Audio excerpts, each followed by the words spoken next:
सभी दोस्तों को नमस्कार। स्वागत है आपका शर्मा स्टडी पॉइंट पर। हिंदी सेट नंबर 11 आगामी परीक्षा के लिए हिंदी के महत्वपूर्ण प्रश्न। तो आज के पहले प्रश्न की ओर चलते हैं। आज का पहला प्रश्न है, हिंदी की मूल उत्पत्ति किससे मानी जाती है? हिंदी की मूल उत्पत्ति किससे मानी जाती है? ऑप्शन ए खस अपभ्रंश, बी अर्धमागधी अपभ्रंश, सी सौरसैनी अपभ्रंश, डी मागधी अपभ्रंश। तो हिंदी की उत्पत्ति किससे होती है?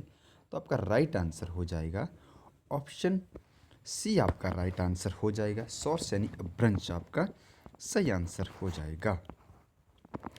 प्रश्न 2, निम्नलिखित में से मूल दीर्घ स्वर है? निम्नलिखित में से मूल दीर्घ स्वर है।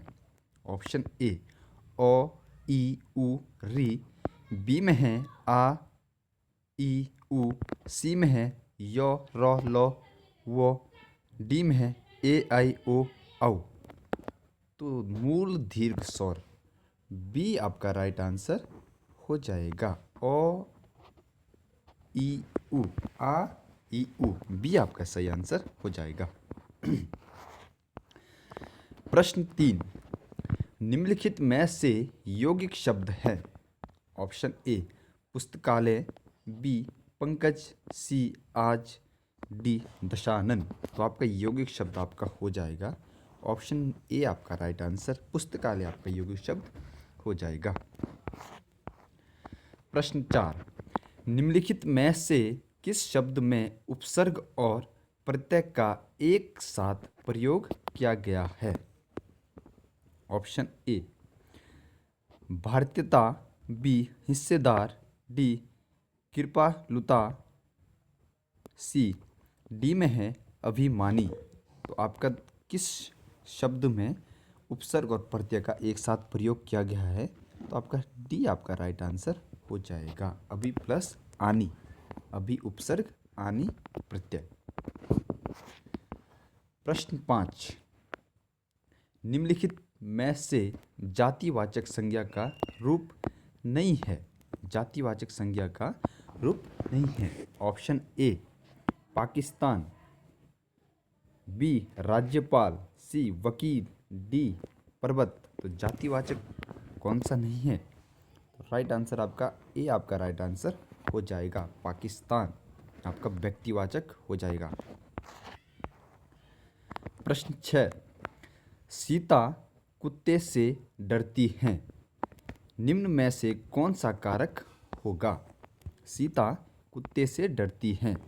ऑप्शन ए करण कारक, बी अपादान कारक, सी अधिकरण कारक, डी संबोधन कारक। सीता कुत्ते से डरती है, भय भय आपका होता है ऑप्शन बी अपादान कारक आपका राइट आंसर हो जाएगा।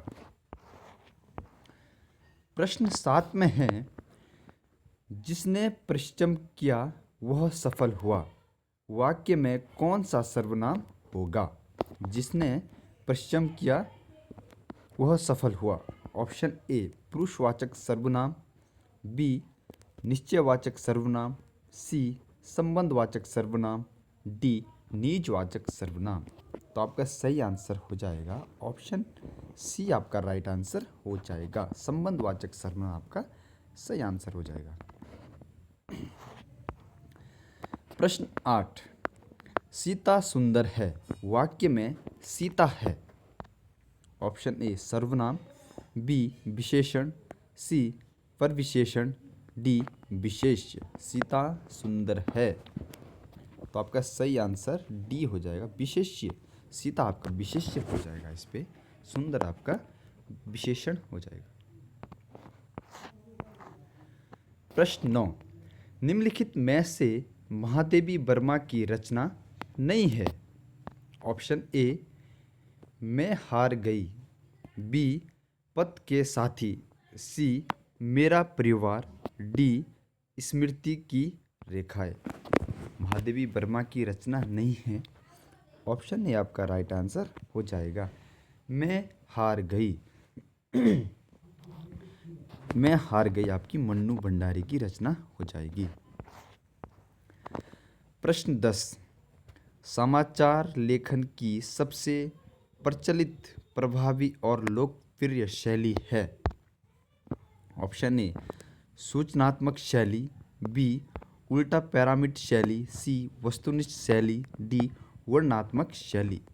समाचार लेखन की सबसे प्रचलित, प्रभावी, लोकप्रिय शैली, तो राइट आंसर आपका बी उल्टा पिरामिड शैली, बी आपका सही आंसर हो जाएगा। प्रश्न 11, राम किताब पढ़ता है, इस वाक्य में वाच्य का कौन सा प्रकार है? राम किताब पढ़ता है। ऑप्शन ए कर्मवाच्य, बी भाववाच्य, सी कृतवाच्य, डी इनमें से कोई नहीं। राम किताब पढ़ता है तो कर्ता, तो आपका सही आंसर हो जाएगा सी कर्तवाच्य, सी आपका राइट आंसर हो जाएगा। प्रश्न 12, निम्नलिखित में से कौन सा युग्म सत्य है? ऑप्शन ए विश्व हिंदी सचिवालय मॉरिशस, बी केंद्रीय हिंदी निर्देशालय नई दिल्ली, सी केंद्रीय हिंदी संस्थान आगरा, डी उपयुक्त सभी सत्य हैं। तो आपका सही आंसर उपयुक्त सभी सत्य है।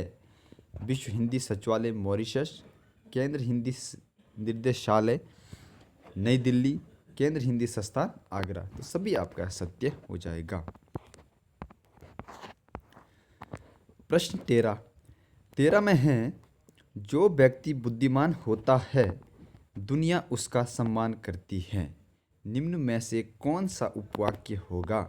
जो व्यक्ति बुद्धिमान होता है दुनिया उसका सम्मान करती है। ऑप्शन ए विशेषण उपवाक्य, बी संज्ञा उपवाक्य, सी क्रिया विशेषण उपवाक्य, डी कोई नहीं। तो आपका जो व्यक्ति जो, तो आपका राइट आंसर विशेषण उपवाक्य हो जाएगा, ये आपका सही आंसर हो जाएगा। प्रश्न 14 में है, वह स्त्री जिसके साथ विवाह का वचन दिया गया है के लिए एक शब्द होगा। वह स्त्री जिसके साथ विवाह का वचन दिया गया है। ऑप्शन ए वाग्दान, बी वाग्दत्ता, सी वागिद, डी वाग्बंद। वह स्त्री जिसके साथ विवाह का वचन दिया गया हो। ऑप्शन बी वाग्दत्ता कहा जाता है, भी आपका सही आंसर हो जाएगा। प्रश्न 15 में है, घर का बेदी लंका ढाए लोकोक्ति का सही अर्थ है। ऑप्शन ए बेईमान लोग एक दूसरे का पक्ष लेते हैं, बी मूर्खों में कुछ पढ़ा लिखा व्यक्ति, सी आपसी फूट से सर्वनाश होता है, डी दोषी की संगति में निर्दोष मारा जाता है। घर का बेदी लंका ढाए, ऑप्शन सी आपका सही आंसर हो जाएगा। आपसी फूट से सर्वनाश होता है, सी आपका सही आंसर हो जाएगा। प्रश्न 16 निम्न में से शुद्ध शब्द हैं। ऑप्शन ए दवाइयाँ, बी चिन्ह, सी कृपया, डी निर्भर। तो शुद्ध शब्द आपका इनमें से छांटिए, तो डी आपका राइट आंसर हो जाएगा, निर्भर आपका शुद्ध शब्द हो जाएगा। प्रश्न 17 भूगोल का विलोम शब्द है। भूगोल का विलोम शब्द है। ऑप्शन ए खगोल, बी इतिहास, सी पाताल, डी समाज। तो भूगोल का विलोम शब्द आपका हो जाएगा खगोल, आपका राइट आंसर हो जाएगा। प्रश्न 18 निम्नलिखित में से मेंढक का तत्सम रूप है। मेंढक का तत्सम रूप है। ऑप्शन ए बंदूक, बी मंडूक, सी मुद्र, डी मुष्टि। तो मेंढक का तत्सम रूप आपका हो जाएगा ऑप्शन बी मंडूक, आपका सही आंसर हो जाएगा। प्रश्न 19 निम्नलिखित में से घर का पर्यायवाची शब्द नहीं है। निम्नलिखित में से खर का परिवाची शब्द नहीं है। ऑप्शन ए तेज, बी में आपका गधा, सी में आपका दुष्ट, डी में आपका तिनका। तो खर का परिवाची शब्द आपका कौन सा नहीं होगा? तो आपका राइट आंसर सी, दुष्ट आपका खर का परिवाची शब्द नहीं होगा। तेज, गधा, तिनका सभी आपके खर के परिवाची शब्द होते हैं। प्रश्न 20, हजारी प्रसाद द्विवेदी की रचना आलोक पर्व के लिए साहित्य अकादमी पुरस्कार कब दिया गया था? हजारी प्रसाद द्विवेदी की रचना आलोक पर्व के लिए साहित्य अकादमी पुरस्कार कब दिया गया था? ऑप्शन ए 1955, बी में आपका 1958, सी में 1962, डी में 1973। तो कब दिया गया था आलोक पर्व को साहित्य अकादमी पुरस्कार? तो डी आपका राइट आंसर हो जाएगा। 1973 में आलोक पर्व को साहित्य अकादमी पुरस्कार दिया गया था। धन्यवाद। आज के इतने ही प्रश्न थे। सेशन अच्छा लगे तो ज़रूर लाइक कमेंट्स करें। धन्यवाद।